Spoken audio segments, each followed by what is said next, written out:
Bonjour à tous et merci aux organisateurs de pouvoir me présenter ce travail sur le phénotypage donc, de la structure interne. Donc, je suis Benoît Jaillet, je travaille à l'INRA de Nantes dans l'unité BIA, biopolymère interaction assemblage, et plus précisément dans l'équipe de la plateforme instrumentale BIPS. Je dis ça, je précise l'unité BIA, biopolymère interaction assemblage, parce que tout le travail de phénotypage donc, de la structure interne est lié aux problématiques de mon unité. Ce travail a été réalisé donc, en collaboration avec Dominique Bertrand, un ancien de l'INRA de Nantes qui est à la retraite maintenant. C'est juste sur le clavier. Donc, quels sont les objectifs de ce travail? Donc, dans un premier temps, c'est de mettre en évidence chez les variétés actuelles des caractéristiques phénotypiques variétales de couleur et de forme, puisque là, je vais travailler sur donc, un système d'imagerie. Ensuite, de pouvoir, avec ce système, cribler la diversité naturelle dans des collections de graines.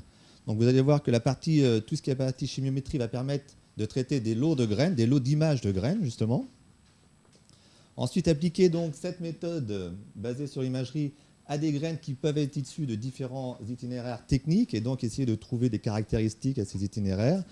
Tout ça dans un but ultime de permettre de développer des outils de sélection rapide et donc d'accroître la vitesse de sélection. Alors ce travail pas particulièrement sur les légumineuses, mais le travail général de phénotypage multispectral est inclus dans le projet investissement d'avenir dont on vous a déjà parlé, notamment hier dans la visite de la plateforme, par exemple. Quels sont les échantillons que je vais analyser aujourd'hui? C'est des échantillons donc, de févrole qui m'ont été fournis par les maires agroécologiques, que je remercie d'ailleurs. Donc pour chacune de ces 15 cultivars, je vais analyser 10 graines. Alors quand je dis je vais analyser 10 graines, c'est-à-dire que je vais prendre des graines, je vais les fixer sur un support et je vais couper ces graines à 50%. Donc là, après, j'aurai donc une coupe et c'est cette coupe que je vais prendre en image à l'aide du système d'imagerie multispectrale et sur laquelle je vais travailler ensuite. Donc le système d'imagerie multispectrale il a été développé en 2005 donc avec Dominique Bertrand, justement, à l'INRA de Nantes, en interne, avec d'autres collègues qui sont mécaniciens et automaticiens. Donc, globalement, il y a une caméra CCD couleur refroidie. Il y a un microscope, ça c'est pour avoir la bonne taille par rapport à la graine. Et il y a 4 blocs de LED. Des LED, il y a 8 types de LED. 2 qui sont issus du domaine du proche infrarouge, du très proche même. 3 du domaine du visible, les classiques rouge, bleu, vert. Et 3 des proches UV, donc 400, 370 et 360 nanomètres. Donc, qu'est-ce qui se passe? On prend l'échantillon qu'on a coupé, on le place là. On allume une LED, on prend une image, couleur. On éteint, on allume une seconde LED, on prend une autre image. Au final, on a 8 images. Et comme c'est une image couleur, on a 3 plans RGB. Donc on est capable en fait de séparer ces 3 canaux. Et donc on travaille sur 24, pardon. 8 x 3, 24 plans images. Ouais, c'est en bas, ça tombe bien pour le fond. Vous n'avez pas vu l'erreur. Alors en ce qui concerne la partie chimiométrie, c'est un peu plus compliqué. Parce qu'habituellement, quand on fait une ACP, par exemple, on travaille sur une matrice de dimensions avec des individus en ligne et des réponses spectrales, si c'est la spectroscopie, en colonne. Or là, on a une image et on a même un cube image, puisqu'on a 24 plans images. Donc on est obligé d'adapter l'algorithme de l'ACP et de le faire en 2 étapes, ou 3 étapes, mais 2 grandes étapes. On prend le premier cube image correspondant donc à un échantillon, et pour le premier plan image, on le déplie en un vecteur. Si ça correspond à ce premier vecteur, toute cette image-là est dépliée en un vecteur. La seconde image dans le second vecteur, ainsi de suite. Et comme on a donc 24 plans images, on a 24 colonnes. Et là, en ligne, ce sont les individus. Et les individus, ce sont les pixels uniquement de la région d'intérêt. Évidemment, on sort les pixels du masque. On prend que les pixels. Donc en fait, cette région d'intérêt, quand vous allez voir les images après, il y a à peu près 200 000 pixels. Donc quand on a une matrice de 200 000 pixels, et bien pour traiter ça de façon avec des algorithmes classiques d'ACP, ce n'est pas possible. C'est pour ça qu'on a donc modifié cet algorithme. Et donc, on prend cette image dépliée qui correspond à l'échantillon et on en extrait la matrice de variance-covariance pour cet échantillon uniquement. On enlève cet échantillon, on fait la même chose pour le deuxième, la même chose pour les 150, là, puisqu'il y avait donc 10 grains pour 15 variétés. Là, il y a écrit 149 parce qu'il y a un grain qui n'a pas bien marché lors de la préparation. Et donc, on obtient 149 matrices de variance-covariance qu'on cumule et on forme une matrice de variance-covariance globale. Et cette matrice va être notre espace factoriel dans lequel on va reprojeter toutes les images. C'est cette étape-là. ici, on diagonalise cette matrice donc, pour faire un espace vectoriel et on reprojette toutes les images sur cette matrice. Ce qui fait qu'on va obtenir des scores, comme dans une ACP classique, sauf que ces scores, en fait, eh ben, on va prendre la première colonne et le replier ici dans les dimensions initiales de l'image. Et on va obtenir donc une image en fausse couleur. Et donc, comme dans toute ACP classique, on regarde le PC1 et PC2 et en fonction, comme le pourcentage d'inertie décroît, là, nous, on va principalement se concentrer sur PC1 et je vais montrer un peu PC2, mais c'est PC1 qui est le plus informatif au vu de toutes nos expériences qu'on a déjà faites. Donc ça, c'est pour essayer de voir des ressemblances ou différences entre les variétés, donc pour cribler la diversité, et ça au niveau de l'image et de la couleur. Le deuxième partie chimiométrique qui va être utilisée, c'est on repart toujours de notre image, de notre cube image, mais cette fois-ci, on va lui extraire des paramètres de forme, des paramètres de couleur et des paramètres de texture. Alors ces paramètres peuvent être appliqués soit au cube en entier, soit sur chaque plan image. On a un total de 8 paramètres de forme, 192 de couleur et 320 d'images. Donc on a 520 paramètres. Et là, on retombe sur une matrice classique qu'on peut après mettre en ACP ou en classification hiérarchique ascendante. Et cette matrice classique, on a nos échantillons en ligne et on a la réponse aux 520 paramètres en colonne. Donc, ces 520 paramètres dont je viens vous présenter sont un peu compliqués quand on va vouloir regarder et essayer de trouver des paramètres explicatifs. Donc, dans un premier temps, je vais vous présenter les 520 paramètres et après, je vais faire un focus sur les paramètres de forme uniquement. Donc, il y aura la largeur. Donc, ça, c'est des paramètres qui sont extraits classiquement des analyses d'images, en fait, des traitements d'images.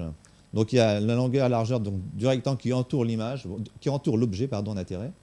Il y a l'air, ça c'est important. Il y a l'excentricité, c'est une valeur qui va nous dire si l'objet d'intérêt il est plus ou moins rond, s'il est soit rond, soit plutôt en forme de bâtonnet. Il y a le diamètre équivalent qui est à peu près la même chose que le critère de l'air. Et donc le périmètre, la solidité, ça c'est en fonction pour la forme, ça en fait, s'il y a une forme régulière ou une forme plus ou moins convexe par endroit. Et la longueur de l'axe majeur et la longueur de l'axe mineur. Alors en fait, on peut traduire ça entre guillemets par longueur et largeur de la graine, sachant que l'axe majeur et l'axe mineur, ça renvoie à l'ellipse. L'objet d'intérêt est considéré comme une ellipse en analyse d'image. Donc on a un grand axe qui correspond donc à la longueur et un petit axe qui correspond à la largeur. Donc ça voilà, ça c'est les 8 images couleurs issues donc pour une variété de Févrole. Là.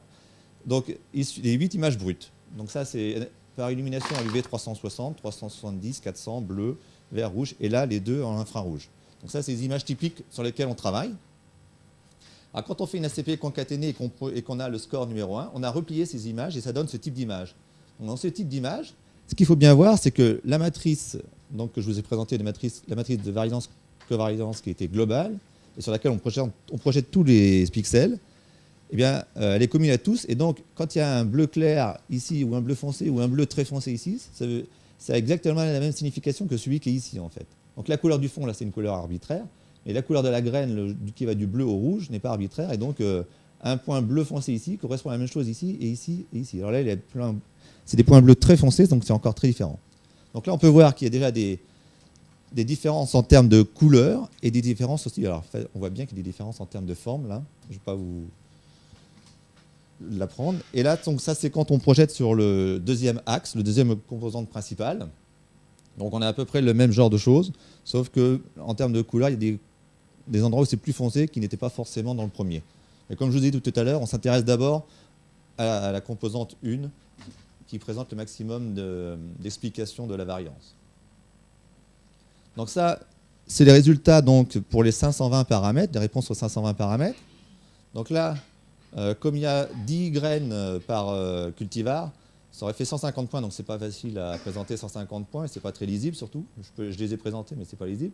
Donc qu'est-ce que je fais? On a notre algorithme ACP, là il permet de remplacer les 10 points d'une même variété par une ellipse de confiance. Donc en fait, là les 10 points sont situés dans cette ellipse, et là où il y a le chiffre, en fait, c'est là où il y a le centre de gravité de l'ellipse, avec une erreur de 5%. Ça. Donc là, on peut voir sur ce type de graphique qu'il y a je dis variété, je ne sais pas si j'ai le droit de dire variété, mais du moins un cultivar qui est très différent des autres. Donc après discussion avec Jean-Bernard Madien-Robert de l'UMR, ce cultivar c'est une ancienne variété, mais très ancienne par rapport aux autres. Donc c'est comme ça qu'il expliquait ce genre de différence. Et on peut voir qu'on regroupe, donc certaines variétés sont très proches, d'autres sont encore plus proches. Alors là, les 2266 et 2267, 68, 69, c'est dans le tableau initial, c'est des cultivars isogéniques, donc en fait c'est normal qu'ils soient proches, mais en fait c'est bien de le constater quand même. Hein. Et donc on peut donc classer comme ça des variétés qui se ressemblent ou qui diffèrent avec ce système. Donc là c'était le plan, l'espace factoriel 1,2 précédemment, là c'est le 1,4 pour voir que si on prend un autre plan, un autre axe factoriel, eh bien, on peut séparer de façon différente les variétés et notamment on peut voir aussi que dans ce cas-là, eh bien, la variabilité intra-cultivar varie puisqu'elle peut être plus importante sur l'axe 4 par exemple, étant donné que les ellipses sont plus étendues. Alors quand on reprend donc ces mêmes données, c'est cette matrice de 520 colonnes sur 149 lignes, on peut faire donc ce type de classification hiérarchique ascendante et globalement on sépare en trois, je dirais en fonction du nœud ici, en trois groupes, sachant que celui-ci est un peu, j'aurais pu le séparer en quatre. Donc on a le 0,34 qui est trouvé vraiment différent des autres, comme précédemment. On a le 2073 et les 2266, 2067 qui se ressemblent et qui auraient donc une forme ronde comme celui-ci, mais plus grosse. On a ces quatre cultivars qui se ressemblent et eux qui ont une forme allongée et assez importante, aussi assez grosse, je voulais dire. Et ensuite, on a les autres qui ont des formes plus ou moins rondes quand même, globalement, à part celle-ci, mais qui diffèrent quand même. Alors, ces deux-là, quand même, devraient être à côté de ces deux-ci, mais là, elles ont été trouvées un peu différemment. Et dans la CP, juste avant aussi, ils n'étaient pas exactement au même endroit. Et là, ça, ce sont donc une ACP sur les paramètres de forme uniquement.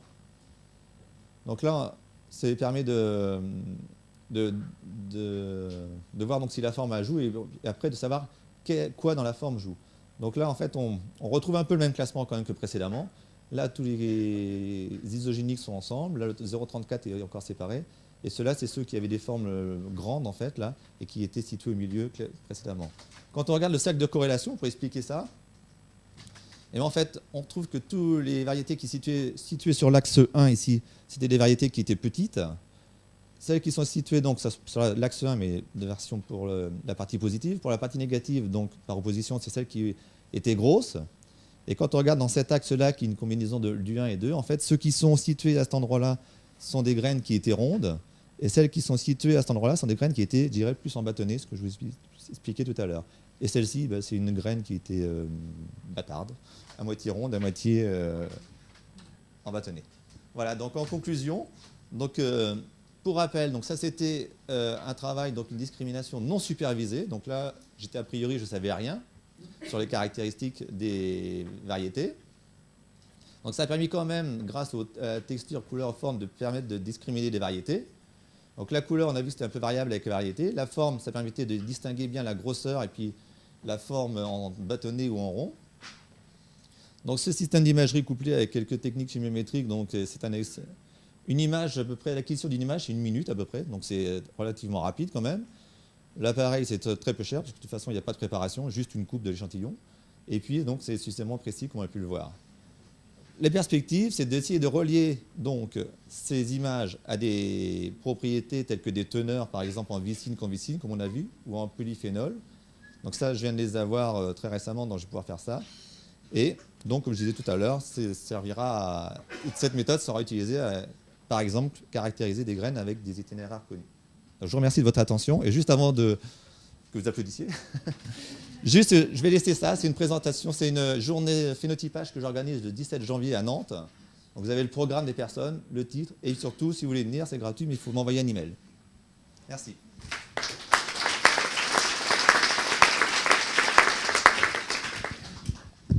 Merci Benoît, il y a une question. Vous êtes calme ce matin? Non, il y en a une, Colette. Déjà donc tu as parlé de tes axes et en fait tu as parlé aussi de texture et j'aurais voulu savoir comment donc là tu nous as surtout détaillé la forme. Est-ce que tu as quelques informations sur tes axes? J'ai vu que tu avais une composante principale 1 et 2 sur lesquelles il y avait la texture aussi. Est-ce que tu as quelques informations à ce niveau-là? Et aussi sur les propriétés peut-être à relier? Non, j'en ai pas sur les propriétaires reliés. Et des informations, je les ai, mais elles ne sont pas exploitables parce qu'en fait, comme je disais, il y avait 520 paramètres. Et quand tu regardes le cycle des corrélations, tous les paramètres se superposent finalement. Donc en fait, il faudrait que je refasse. Je ne sais pas comment faire exactement pour chercher que les paramètres qui seraient vraiment intéressants. Alors je ne sais pas comment faire. Parce qu'avec l'analyse de variance, j'ai fait une analyse de variance.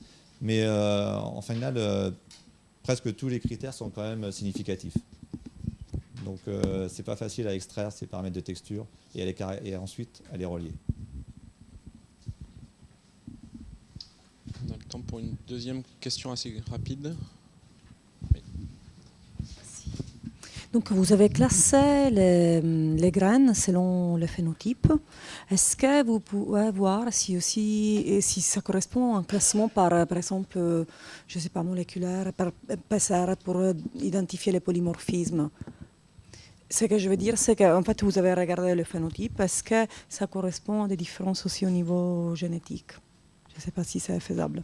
J'espère que ça correspond à des différences au niveau Non, génétique. mais vous avez fait sur les mêmes graines un test pour éventuellement voir si les classements faits avec des outils différents correspondent. Non, je ne l'ai pas fait, mais... Ou quelqu'un d'autre. C'est ce que je vais faire. Alors ça, je pourrais le faire avec, donc, dans les futurs travaux avec Jean-Bernard, de l'unité agroécologie qui m'a donné les graines. Ouais, ça, je pourrais essayer de le faire comme ça. Ouais.